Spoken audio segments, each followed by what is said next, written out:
Hello everybody, how are you all? After this Janmashtami break, we are starting lessons again. In today's lesson, I have brought notes of this chapter and question answers. Right, we have started this chapter. In previous three video, you learn about all these points related to why do we need a parliament. This is chapter heading and all this topic you learn. Right, but I thought that this chapter is very important point of view of that central government formation and all. So I have prepared notes also because in this chapter they have given in context of this constituency representation. So if you will get separate notes related to parliament, then you will get better understanding. Right, all this point I have covered in this PDF. So you will get it properly. So let us start this PDF and we'll start this chapter one more time as a recap. Okay students, recap of civics chapter 3, why do we need a parliament? First, the meaning of parliament. Parliament enables citizens of India to participate in decision making and control the government. Right, so in simple words, if we can say that parliament, because of parliament, it enables citizens of India to take part in decision making and controlling the government. Thus, making it the most important symbol of Indian democracy and key feature of the constitution. Right, among 5 key features that you learn in chapter 1, that was also there, that parliamentary form of government. Through this parliament, people, Indian citizen can directly or indirectly represent them in government and law making and decision making. Right. So chapter started with the question that why should people decide? There are several reasons why Indian people have given freedom to take decision, to take part in government. One of this, number one, independence was long and difficult struggle. They got inspired by the ideas of freedom, equality and participation in decision making. Under the colonial rule, the people did not criticize British government, but the freedom movement changed this situation. The nationalists began to oppose the British government and make demands. Right? How was the freedom struggle that you are learning in history? Right? Gradually we will come to know about the 1857 revolt, then national movement, different national movements. So it is a long struggle against Britishers. That's why after independence, Indian people were given freedom. The Constitution in independent India laid down the principle of universal adult franchise. It means that all adult citizens of the country have the right to vote. Right? Universal adult franchise you are learning from Form 7. Right? So you have got clear idea that what is its meaning. People and their representatives. A democracy is the idea of consent. That is, what is the meaning of your consent means what is your desire, approval and participation of people. It is the decision of the people that creates a democratic government and decides about its functioning. The basic idea in a democracy is that the individual or the citizen is the most important person. Right? It is not like that only powerful peoples are only important. Each and every individual or citizens is the most important person, and that in principle the government as well as the other public institutions need to have the trust of these citizens. Right? So each and every citizen has got importance. So all the government principles, their other public institutions had to trust these citizens. The parliament, which is made up of all representatives, together control and guide the government. How they are controlling and guiding government, that you learn in the function also, and I will repeat here also. In short, we can say the decision of people matters in a democratic country because a democratic government is run by the consent, approval and participation of the people or citizen. Right? Here in democracy, people's consent, approval and participation is most important at the highest level. If people does not given any consent or approval, then government cannot stand. The people in a democracy are the citizen and they are integral part of any democracy, right? Without citizen, government cannot move ahead. The people elect few candidates who represent their collective voices in parliament, right? So people themselves, they cannot sit in parliament because of volume, but they elect few candidates who represent them, and they give their problems voice in parliament. Now, the role of the parliament. The Indian parliament is an expression of the faith that the people of India have in principle of democracy. Right? We are showing through parliament, we are showing that we are having faith in democracy. And through democracy, we are electing our people and representative, and on behalf of us, they are putting our voice in parliament. The parliament in the Indian system has immense power as it is the representative of the people. Elections to the parliament are held in a similar manner as they are for the state legislature. Right?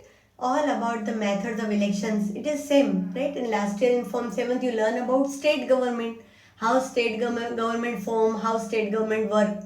In that also you learn about MLAs and debate and discussion in the legislative assembly. That was for state level. This year you are learning about parliamentary. So how the method is same, just the level change. Now we are learning about the central. The Lok Sabha is elected once every 5 years. Now parliament has to play a very important role, right? Through this expression of the faith, right? How parliament is functioning this through the several function. India has numerous constituencies. Each of these constituencies elect one person to the parliament. The candidate who contests elections usually belong to different political parties. These candidates become members of parliament. In short, we are calling MPs. Once election to the parliament have taken place, the parliament needs to perform the following function, right? So to follow the principle of democracy, parliament has to do this function. So number one is to select the national government. Parliament of India is consist of President, the Rajya Sabha and the Lok Sabha.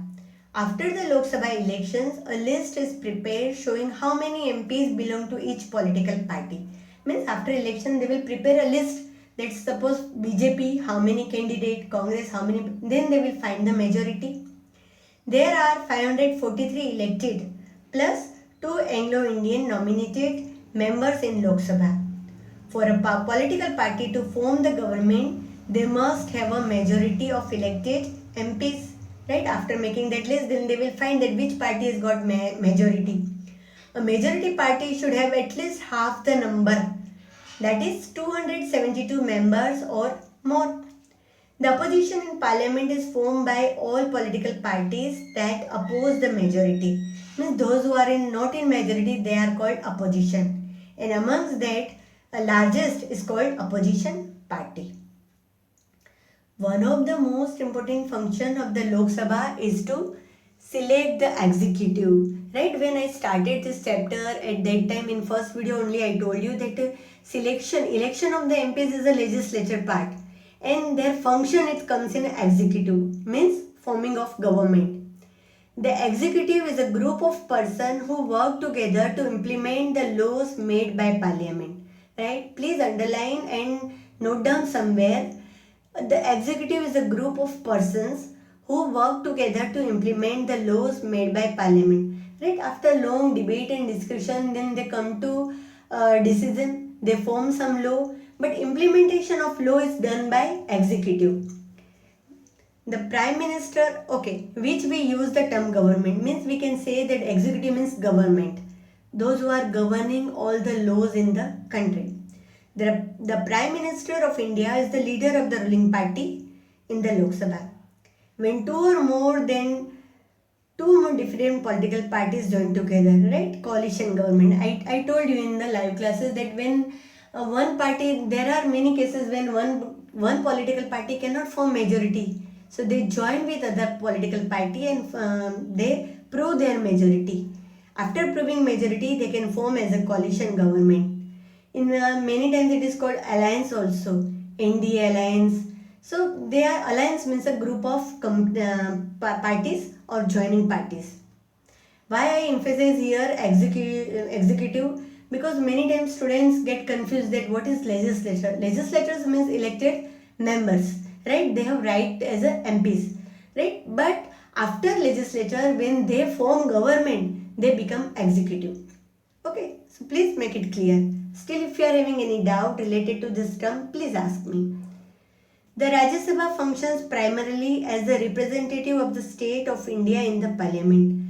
Right? Number one, main important function of Rajya Sabha is a representative of the state. It is an important role in reviewing and altering the laws initiated by the Lok Sabha.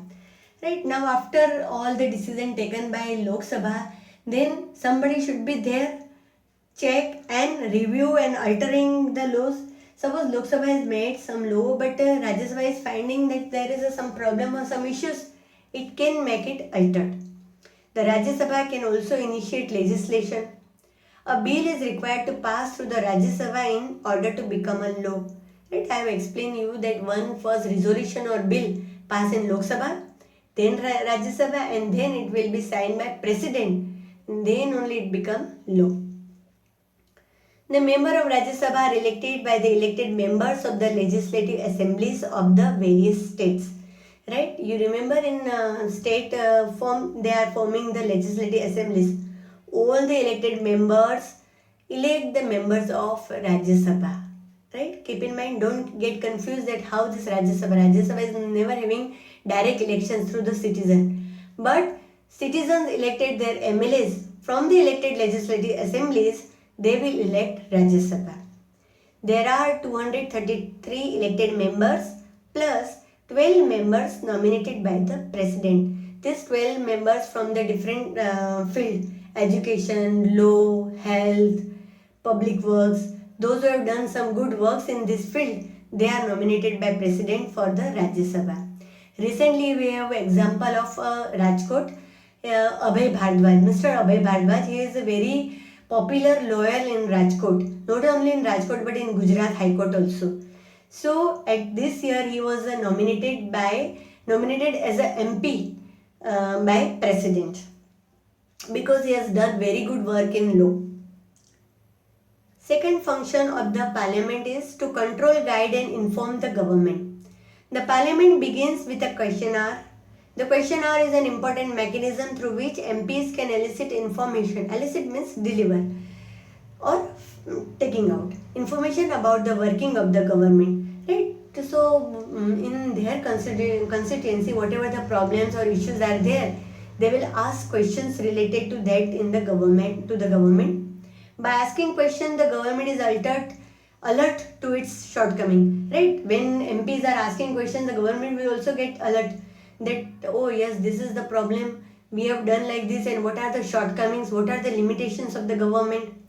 The government also come to know the opinion of the people, that in their constituency what people are thinking. If government will ignore the opinion of people, then in next election they will not elect it. Through their representative in the parliament, in all matters dealing with finance, the parliament's approval is crucial for the government. Especially when the matters are related to finance, then parliament's approval is most important. Third important function is law making. In detail you will learn in next chapter, chapter 4, understanding the law. So in that also you will learn about how the law making procedure is there in our country. Right? But in short, I have already explained you that for any issues, if a citizen is thinking that there should be laws, then MPs will prepare a resolution, bill, it will pass to Lok Sabha. After its consideration in Lok Sabha, it will send to the Rajya Sabha. If Rajya Sabha is giving and passing it with a majority, then President will sign it and then it will become law. Right? We will see it in detail in next chapter. Another topic of this chapter was who are the people in parliament. Right? In a very initial time when we formed parliament and constitution was adopted, at that time very few members from the lower caste or from the women. Most of the people were from the upper caste, educated. But gradually when awareness spreaded, then now you can see that from all the creed, caste, background, people are there in our parliament. Parliament now has more and more people from different backgrounds. There has been an increase in political participation from the Dalits and backward classes. Some seats are reserved in parliament for SCs and STs. Similarly, there is a reservation of seats for women. So in this way, now we can say in parliament there are all the different background people. It's not only the made up of only rich people or educated people or upper class, right? It is a representation of the diverse population of India. Student, for your kind notice, and in last video also I discussed there are only 3 questions, and that also only one question, that is you can write in your classwork. Question number 2 is related to that MPs and number of seats, that is a practical based question, and question number 3 was also like this. That's why I have found some extra question. These questions are very important for the this chapter. So I will suggest you to write these question answers in your textbook. Question 1 is, what is the basic idea of democracy? The basic idea of democracy are the participation of the citizen in the government decision making, the need for the government to have the consent of its citizen in all major issues taken by it. Means, what is the basic idea of democracy? That people's participation, citizens' approval and participation in decision making. Question number 2. What is the purpose of a parliament? The parliament enables citizens of India to participate in decision making and control. Otherwise, there is no need. If citizens are not allowed, then there is no need of parliament.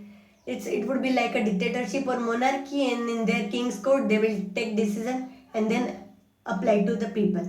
But to enable citizens of India to participation in the decision making and control, there is a requirement of parliament.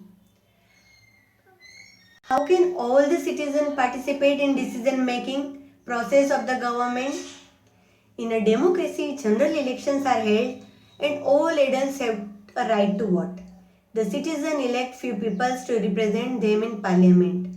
The parliament is made up of all these representatives. So directly all the citizens, adult members can take part in decision making. These representatives are known as members of the parliament. One group from among these elected representatives form the government. It is through these representatives that the citizens take part in the decision making of the government. Question number 4. Who designed the Parliament House in India? Actually, our Parliament House, Sansad Bhavan, situated at New Delhi, British time it was constructed, and it was designed by the British architect Herbert Baker.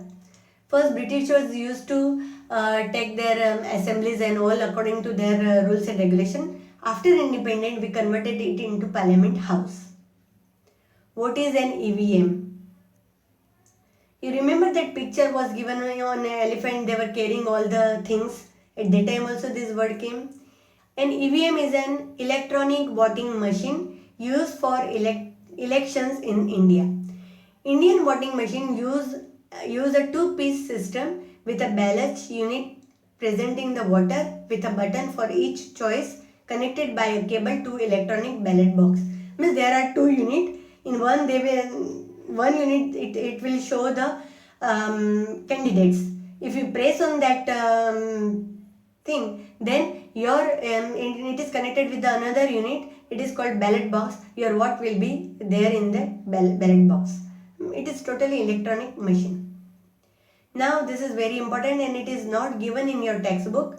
So I thought that let me take this question so you will be able to understand this. What is 0R in parliament? Right? You understand about question R. That they are asking, members are asking question to the government.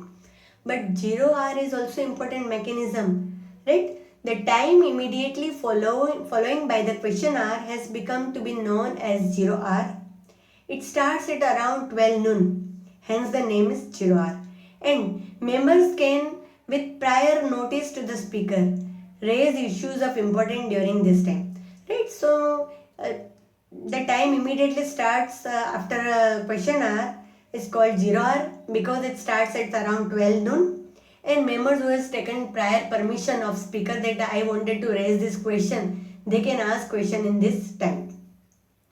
We are quite accustomed to see members of parliament asking question during the question hour. That's how parliament begins its day when it's in session. Right? I already explained you different sessions throughout the years. They are having different sessions, and sessions are starting with the question hour. Apart from the question hour, parliament allocates additional time slot for the members to discuss issues. Although it's not recognized as a parliamentary procedure, right? It is not given in that it should be always there. But for some important issues, they are having this. 0 hour has now become a norm in both the houses of parliament. In Lok Sabha, Rajya Sabha, in both the sessions, they are having 0 hours for all the important issues. Hope you understand this 0 hour. Question number 7. What is constituency? So many times we have debate, discusses about this. Countries divided into state divided into several parts. Each part is known as constituency. Question number 8. What is question hour in parliament? The first hour of every sitting during parliament session is called question hour. During question hour, questions are posed by members to specific government ministries. Right? Sometimes it is related to electricity, sometimes it is related to waters, hygiene, health. So, specific government ministries. The concerned ministries have to answer this question on a fixed date. The question asked during question hour highlights the shortcomings of the government and also bring to light the opinion of the citizen. It's always not like government shortcomings or government's problem, but sometimes it alert government also to know the opinion of the citizen, namely the MPs. This question hour help the parliament to control the executive.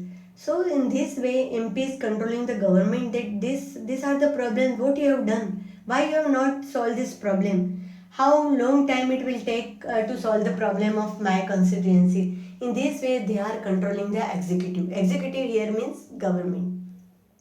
Okay, students. So these were the important questions we have discussed in this chapter.